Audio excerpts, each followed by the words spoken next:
Hola y bienvenidos a mi canal de YouTube una vez más. Hoy tenemos el caso de la familia Caffey. Esta es una historia resuelta y también es muy parecida a la de Jennifer Pan. Si no la conocen, se las voy a dejar ahí en la que está en pantalla. Pueden ir a ver el video ahí. También les dejo una lista de reproducción con el resto de los casos del canal. Si ya la conocen, entonces probablemente sepan de qué va este caso. Acá abajo les dejo mis redes sociales por si quieren seguirme en alguna de ellas. Y sin nada más que decir, comencemos.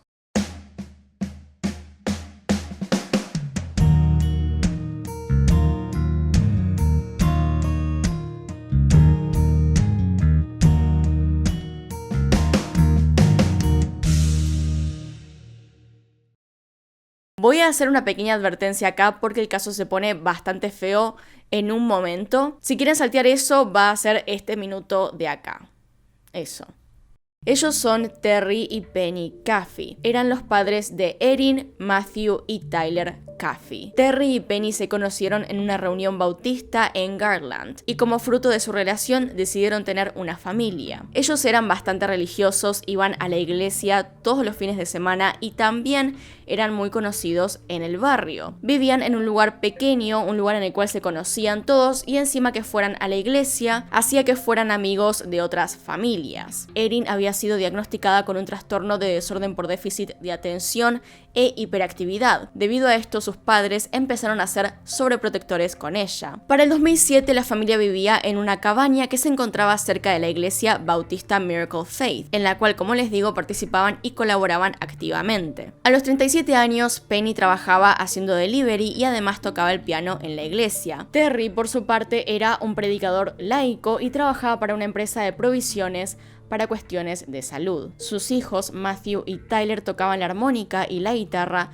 en las ceremonias, y su hija Erin ya era conocida en la iglesia por sus cantos con voz angelical. Es decir, mucha gente admiraba la voz de esta chica, mucha gente de hecho veía a esta familia como la familia perfecta. La familia desde el exterior parecía perfecta, o al menos eso querían aparentar. Parte de la educación de los jóvenes fue en su casa. De hecho, hasta el 9º grado, Erin no estudió en una escuela común. Recién en ese punto decidieron enviarla a una escuela pública. Cuando Erin cumplió 16 años, sacó su licencia de conducir y tuvo por fin un poco más de independencia. Gracias a la escuela pública había conocido a gente que no pertenecía a la iglesia y tenía por fin su propio auto, además de un trabajo a medio tiempo que le permitía aún más libertad. Ese mismo año conoció a Charlie Wilkinson, que en ese entonces tenía 18 años. Sus padres no aprobaban esta relación.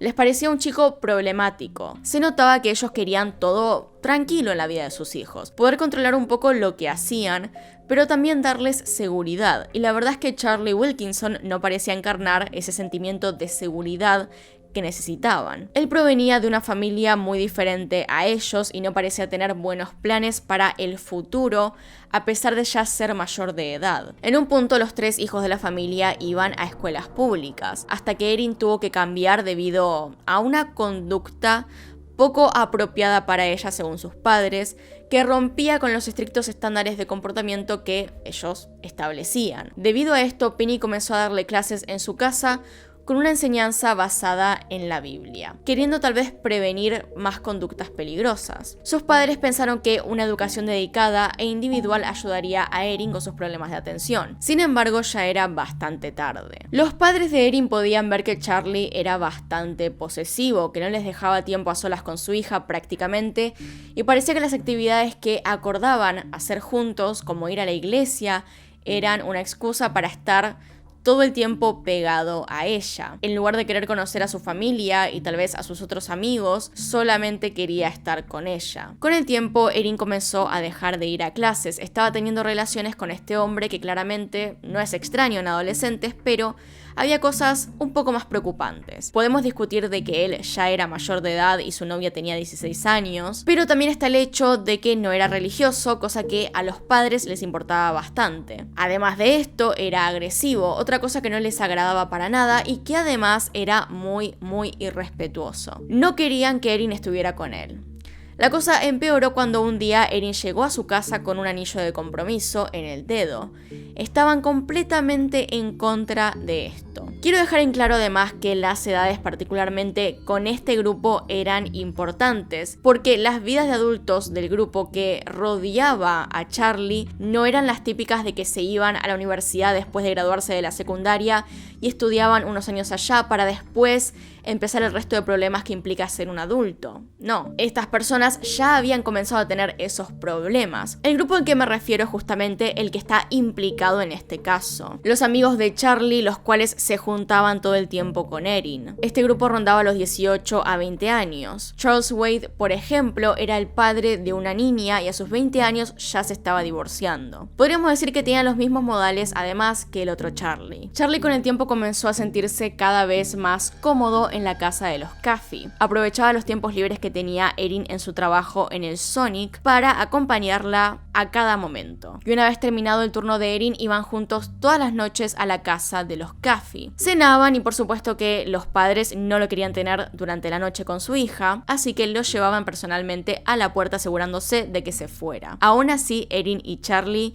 seguían mensajeándose, seguían llamándose hasta irse a dormir. En un momento, Erin le pidió a sus padres volver a la escuela convencional, a la escuela secundaria pública, y sus hermanos hicieron lo mismo porque extrañaban a sus amigos. Penny, que no tenía casi nada de tiempo libre para enseñarles porque había iniciado a trabajar otra vez, les dijo que sí. A principios de febrero del 2008, Erin le dijo a una tía que estaba tan enojada que huiría de su casa a los 17 años. Los padres se lo tomaron bastante mal, peor de lo que ya estaba, y por lo tanto terminaron discutiendo y sacándole sus cosas, como por ejemplo su celular, sus derechos del auto, y comenzaron a llevarla y traerla de la escuela. Cada día le permitían menos ver a Charlie porque sentían que era una mala influencia. Después de esto comienza entonces la serie de eventos desafortunados. El 21 de febrero del 2008, Terry Caffey fue a visitar a su padre, Clarence Sonny Caffey, y lo encontró muerto de causas naturales. Unos días después, el 27 de febrero, Terry y Penny le pedirían a su hija que dejase de ver a su novio. Habían encontrado cosas bastante malas en su MySpace. Había referencias al alcohol y a la vida sexual de su hija. Así que eso les parecía inaceptable. Los padres estaban conscientes de todo lo peligroso que podía ser para su hija seguir juntándose con él, así que le pidieron que definitivamente terminara la relación. La sentaron en la casa frente a ellos, le transmitieron que estaban muy preocupados y Erin dijo que ella también, que quería terminar con él. Ellos pensaron que esa era una buena señal, que era el fin de la discusión, y todo parecía resuelto. Erin estaba de acuerdo con ellos, supuestamente. Bueno, resulta que Erin le dijo lo que pasaba a Charlie, pero la historia era diferente. Le dijo que no quería separarse y que sus padres la golpeaban, que la maltrataban y que preferiría que estuvieran muertos. Entonces, el grupo de amigos de Erin, Charlie, Charles y la nueva novia de Charles, Bobby Gale Johnson, de 18 años, decidieron confabular un plan para terminar con la vida de los padres de Erin.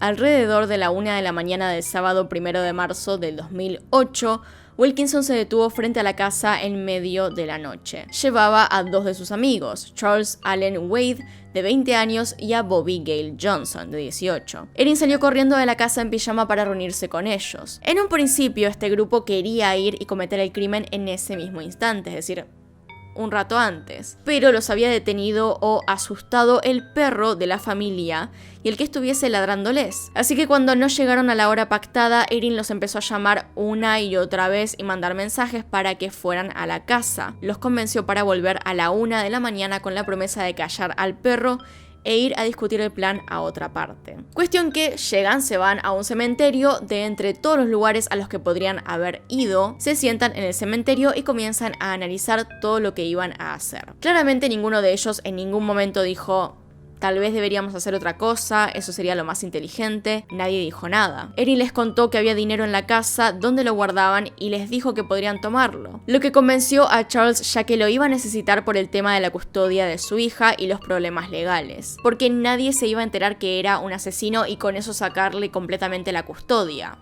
No, para nada. Erin también les dijo que debían eliminar a sus hermanos para que no quedaran testigos.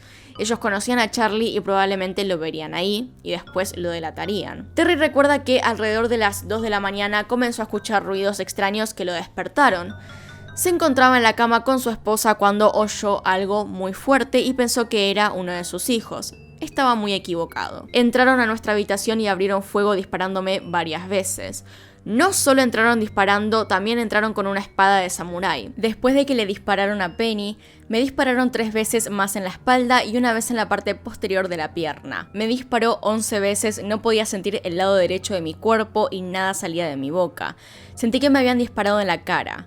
Entonces uno de ellos tomó la espada y apuñaló a Penny en el cuello, casi decapitándola. Todo esto sucedió entonces al lado de él y claro que lo dieron por muerto. Estaba cubierto de sangre de pies a cabeza. Terry estaba mitad consciente, mitad inconsciente hasta que se acordó de que sus hijos estaban arriba. Empecé a entrar en pánico. Estaba tratando de levantarme y escuché a Matthew comenzar a gritar. Él dijo: "No, Charlie, no.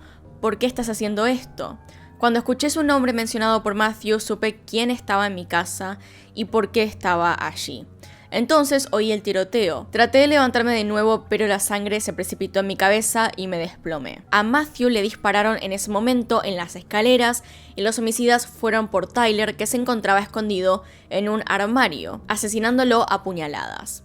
No tuvieron piedad en ningún momento. Luego de esto buscaron por toda la casa el dinero prometido y una vez hecho eso, Charlie Wilkinson y Charles Wade atravesaron la casa prendiendo fuego todos los muebles. Afortunadamente, Terry logró escapar y arrastrarse hasta la casa de su vecino Tommy Gaston. Sus heridas eran tantas que Tommy no podía decir en dónde estaba herido porque se encontraba cubierto de sangre. Directamente cuando la operadora le preguntó dónde estaba lastimado, él dijo dónde no está lastimado. Okay, so he's been shot? Yes. Alright, so I have a few questions that I need to ask you, okay? We're going to get you an ambulance. I need you to stay on the line with me, okay? Are you with the patient now? Yes. Is he conscious? Yes. And is he breathing? Yes. Okay. I don't know, just a little bit ago, and we've also got a house on fire out here. Yes, he's bleeding. Okay, is he completely awake? Yes, he's awake. Okay, what part of the body was I injured? don't know, but I've got to do what? I need to know where he was shot I at. don't know. He's right there and you don't know where he was shot? Yes. Where's he He's bleeding bloody from? all over. Okay, do you know what he was shot with? No, Is there more than one wound? I don't know. Terry Caffey fue llevado al Texas Medical Center de Tyler, donde fue internado en terapia intensiva. Estaba en situación crítica, pero estable. Tenía al menos 6 disparos, una bala alojada en el cráneo, 2 en la espalda, 2 en su hombro derecho y 1 en la pierna. La policía fue inmediatamente a la casa de Charlie porque Terry había dicho quiénes habían estado dentro de la casa.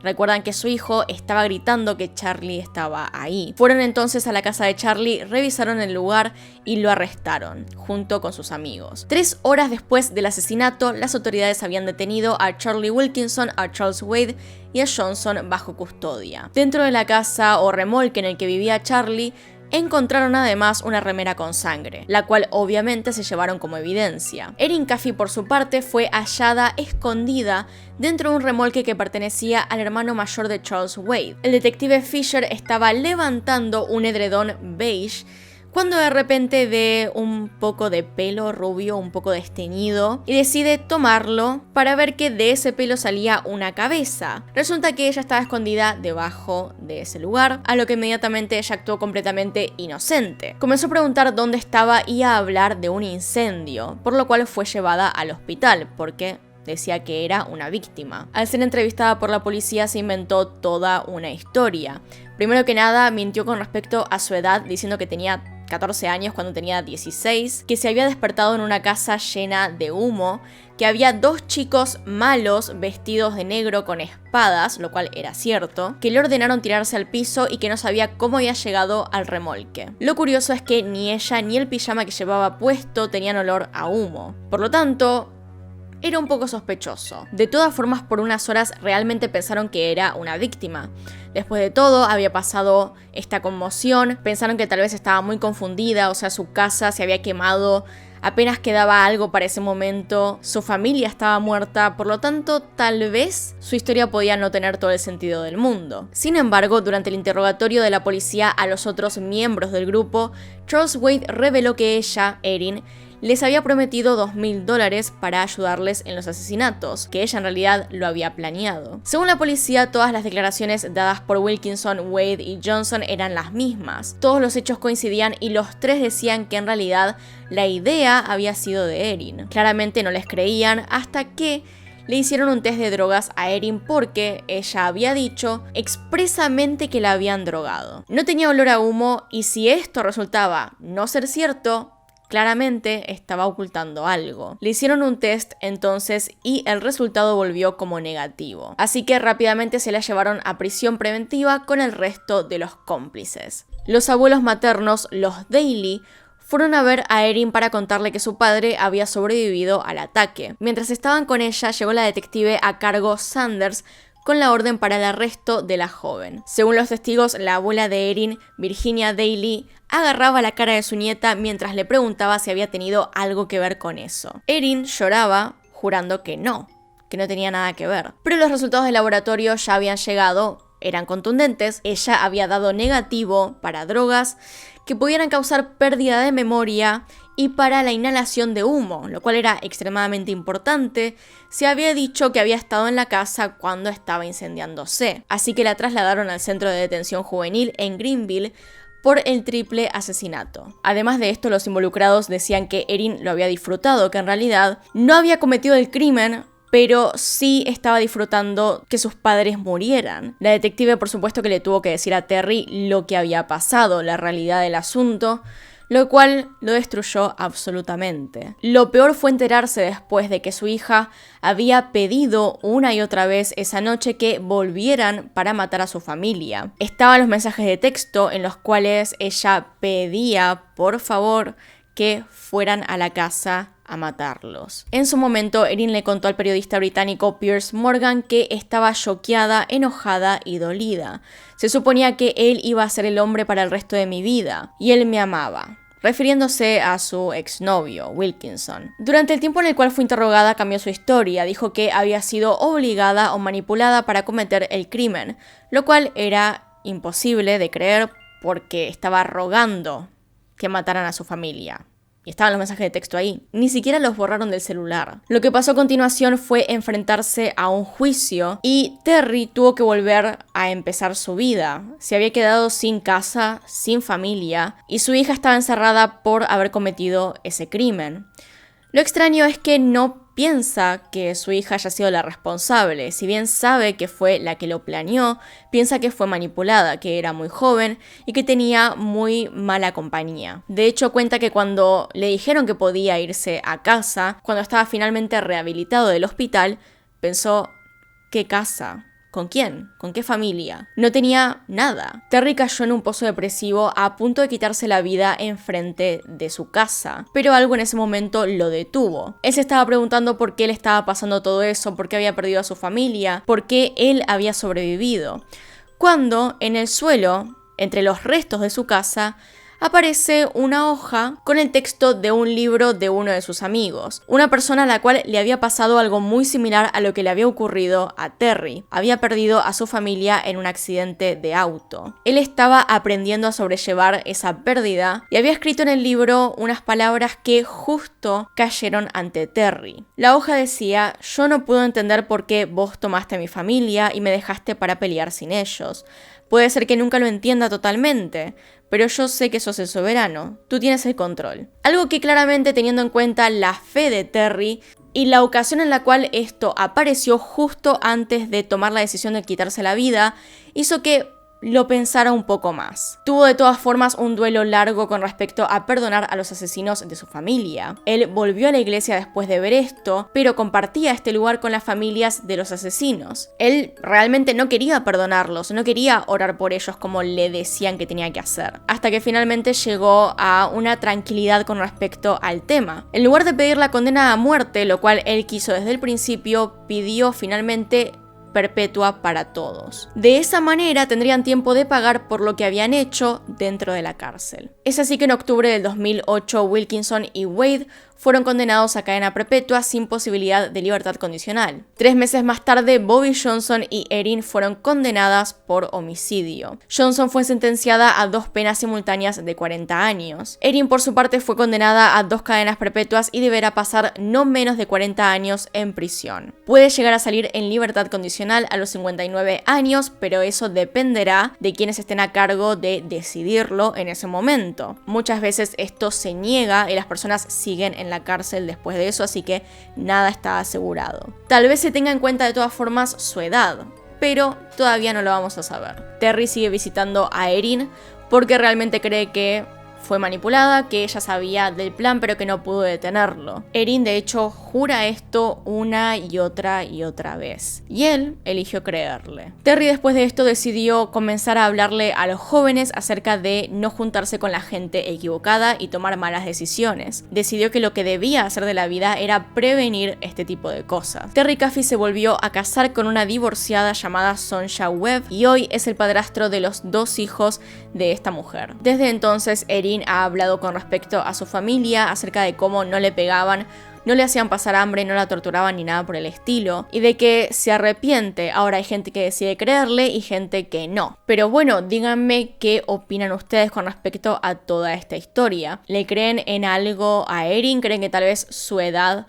influyó en sus decisiones? ¿Creen que tal vez su novio pudo haberla manipulado? Tal vez fue un plan de los dos, tal vez uno más que otro. Díganme qué opinan en los comentarios. Así que hasta acá llegamos, acá están mis Patreons y los miembros del canal. Gracias por apoyarme a través de esos medios y si quieren saber más, abajo está el link en la descripción. Sin nada más que decir, acá tienen un video nuevo, acá tienen un video recomendado, se pueden suscribir haciendo clic en mi cara y nos vemos en otro video. Adiós. Thank